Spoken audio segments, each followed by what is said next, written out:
আমার সবকিছু তুমি এভাবে ধরে দেখো, কত মজা। এইরকম নোংরা ভিডিও যখন আমার চোখের সামনে পড়ে যায় তখন ইচ্ছে করে শুধু ঢুকাই। আপনারা তো আবার অন্য কিছু মনে করছেন। এই যে দেখেন কি ঢুকানোর কথা বলছে, দেখেন এই যে এটা দেখেন, এটা পিছন দিক দিয়ে যদি ঢুকে দেওয়া যায় তাহলে তারা কিরকম অনুভব করবে।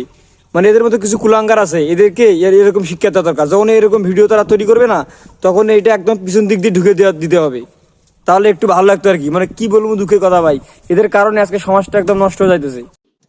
टपाटप टपाटप टपाटप। তুমি টেনশন করো না, আমার জ্বরে ধরো আমি আর সহ্য করতে পারতেছি না। বেলুন দুর্ঘটনার ফল যে এতটা তীব্র এবং মারাত্মক হতে পারে এই ভিডিও না দেখলে আগে কখনো জানতাম না।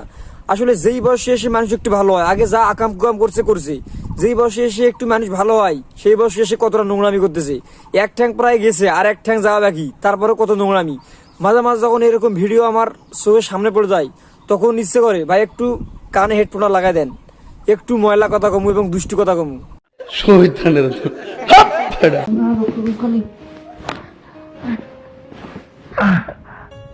একই দেখলাম মদন, এদের মধ্যে কিছু কুলাঙ্গার আছে সেগুলোকেও দিতে হবে বড় বড় হাতে দিয়ে শোধন। টিকটক, ইউটিউব, ফেসবুকে নোংরামি চলবে যতদিন, তাদেরকে আমি ঢুকাবো ততদিন। আপনারা তো আবার কি না কি ভেবে গেছেন। এই যে ভাই দেখছেন এটার মধ্যে কি ধার, এটা ঢুকামু, অন্য কিছু না, এটা ঢুকামু। এরা যতদিন নোংরা ভিডিও করবে ততদিন আমি এদেরকে ঢুকামু। টিকটক চলবে যতদিন, রোস্ট ভিডিও চলবে ততদিন। কথা বলেন ঠিক কিনা? হ্যাঁ ভাই ঠিক আছে, 100% ঠিক আছে। আপনার বাইগনটা অনেক বড় মোটা দেখবেন। কি বাংলাদেশের কন্টেন্ট, এরা নাকি কন্টেন্ট ক্রিয়েটর। এই শুয়োরের বাচ্চার কারণে আজকে সমাজটা একদম নষ্টের মুখে যাইতেছে। আসলে ভাই মানুষের স্বাভাবিকভাবে জন্ম হয়, কারো জন্ম হয়েছে হাসপাতাল বেডে, কারো হয়েছে নিজ বাসায়। আর এদের মধ্যে কিছু কুলাঙ্কার আছে, জন্মহীন আছে, নষ্টা মহিলা আছে, এদের জন্ম হয়েছে কচু খেতে নইলে পাট খেতে।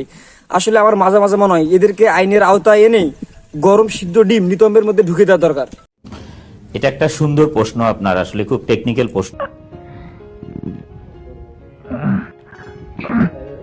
মানে এই যে বুড়ো কাকা এখানে আছে, এই কাকার তো অবশ্য সন্তান অবশ্য পৃথিবীতে আছেই, এরপরেও সে কত নোংরামি কাজ করতেছে। মানে এখন আমার ইচ্ছেটা করতেছে ভাই কদম জোড়ায় গিয়ে ঠাস ঠাস করে লাথি মেরে দেয়। আর একটা মহিলা আছে, এই মহিলারে তল পেটে গিয়ে ঠাস ঠাস করে 2 থেকে 3 লাথি মেরে দেয়, তাহলে একটু নিজেকে কন্ট্রোল করতে পারতাম। আসলে ভাই মানে এরকে অনেক গালি দিলাম। মানে আমার চরিত্র ঠিক আছে কিন্তু মুখের ভাষাটা একটু খারাপ, মাঝে মাঝে মুখের ভাষাটা একটু খারাপ করতে হয়।